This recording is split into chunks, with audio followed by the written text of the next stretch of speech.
facts and mysteries. Dyatlov पास की घटना फरवरी 1929 में 9 पर्वतारोही ओरल पर्वतों में ट्रैकिंग करते समय मारे गए थे। सोवियत सरकार ने मूल रूप से इस घटना का कारण प्रबल प्राकृतिक शक्ति को बताया। 23 जनवरी 1929 को 10 पर्वतारोही रूस के ओरल पर्वतों के एक शीतकालीन ट्रैक पर निकले। कुछ दिनों बाद एक पर्वतारोही चिकित्सीय कारणों से वापस लौट गया, लेकिन अन्य 9 ने अपना रास्ता जारी रखा। उन्होंने अपने खेल क्लब को लगभग 3 सप्ताह बाद एक संदेश भेजने की योजना बनाई थी। इसलिए जब क्लब को 20 फरवरी तक उनसे कोई खबर नहीं मिली, तो खोज दल पर्वतारोहियों को खोजने के लिए निकल पड़ा। अगले कुछ हफ्तों में खोज दल ने 5 पर्वतारोहियों के शव बर्फ में बिखरे हुए पाए।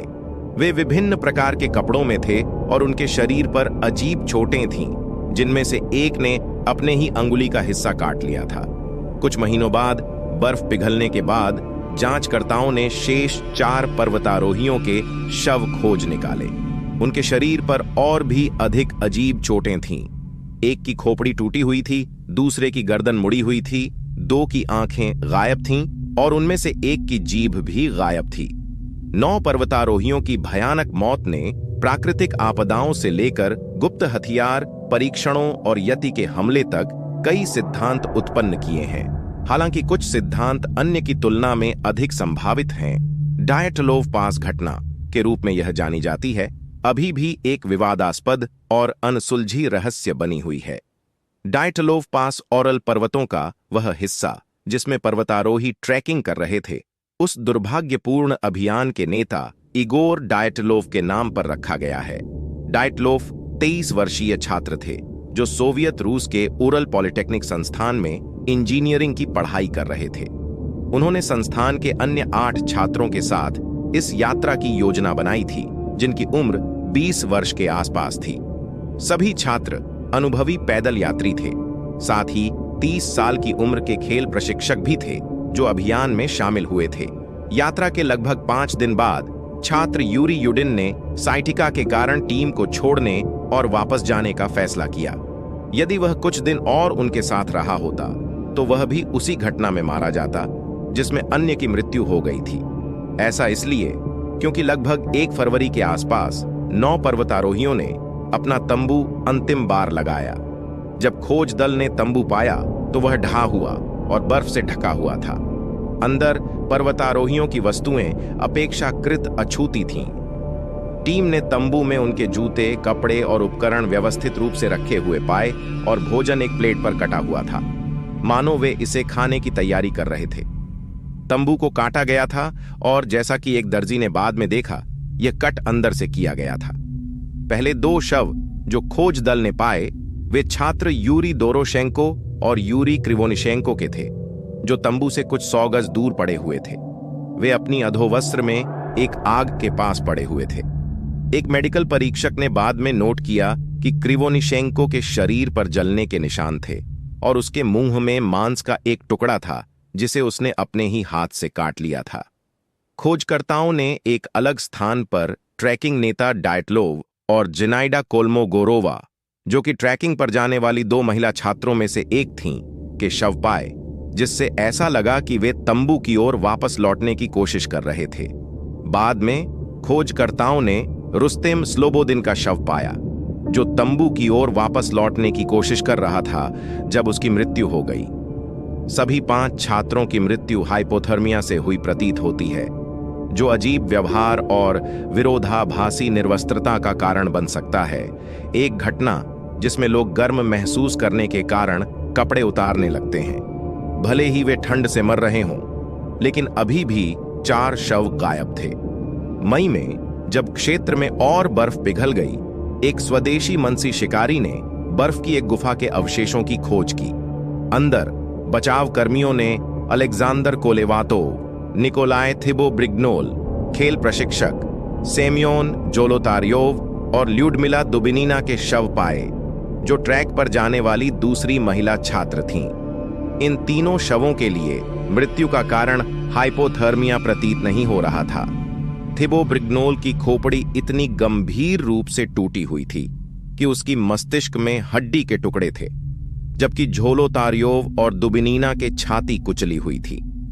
दोनों झोलोतार्योव और दुबिनीना की आंखें गायब थीं और दुबिनीना की जीभ भी गायब थी।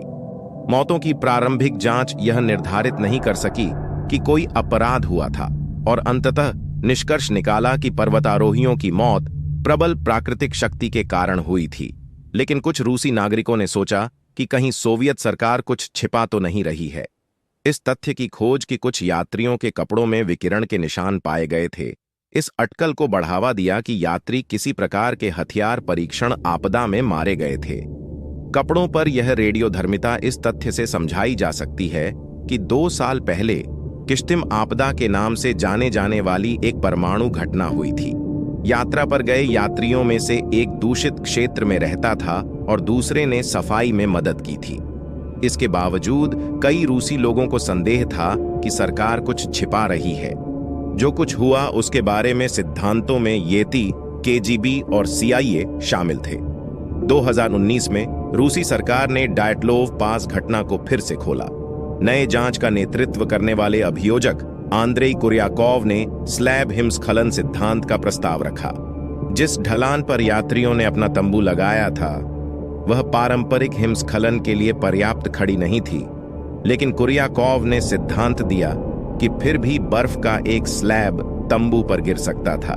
इससे यात्रियों को यह डर हो सकता था कि एक बड़ा हिमस्खलन आ सकता है, और यह इस बात की व्याख्या कर सकता है कि उन्होंने तंबू को काटकर बाहर निकलने और बिना अपने जूते लिए भागने का प्रयास क्यों किया। कुर्याकोव ने अनुमान लगाया कि यात्री तंबू से सुरक्षित दूरी पर भागे, फिर आग जलाई और एक बर्फीली गुफा खोदी।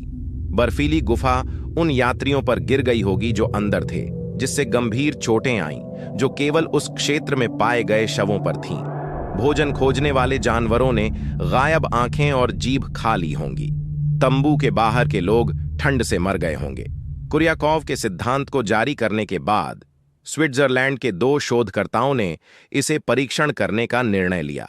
2021 में योहान गॉमे और अलेक्जेंडर एम.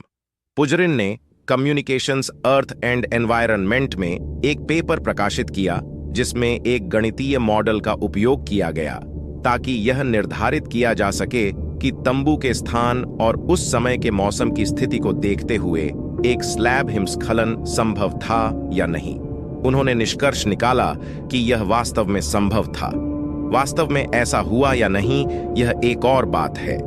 ETH ज्यूरिख में जियोमैकेनिक्स और जियोसिस्टम इंजीनियरिंग के प्रोफेसर पुजरीन कहते हैं, हम यह दावा नहीं करते हैं कि अब हमारे पास जो कुछ हुआ उसका अंतिम स्पष्टीकरण है, लेकिन हमने हिमस्खलन सिद्धांत में संभाव्यता जोड़ दी। कोलोराडो हिमस्खलन सूचना केंद्र के निदेशक एथन ग्रीन कहते हैं, वे जो वर्णन कर रहे हैं वह संभव है। क्या इसकी संभावना है, यह बताना बहुत कठिन है। डरहम विश्वविद्यालय में भू खतरों के प्रोफेसर जिम मैकेलवाइन बताते हैं कि स्लैब हिमस्खलन आमतौर पर डायटलोव पास की घटना की तुलना में अधिक तीव्र ढलान पर होते हैं। यह असंभव है, लेकिन यह इसे सबसे अच्छा स्पष्टीकरण होने से नहीं रोकता है। वे कहते हैं, मुझे नहीं पता कि यह और क्या हो सकता है। मित्रों, इन तथ्यों के बारे में आपके क्या विचार है, हमें कमेंट में जरूर बताएं। अगर वीडियो अच्छी लगे तो वीडियो को लाइक करें और चैनल को सब्सक्राइब भी करें, ताकि इसी तरह की रहस्यमयी तथ्यों की जानकारियां आपको मिलती रहे। धन्यवाद।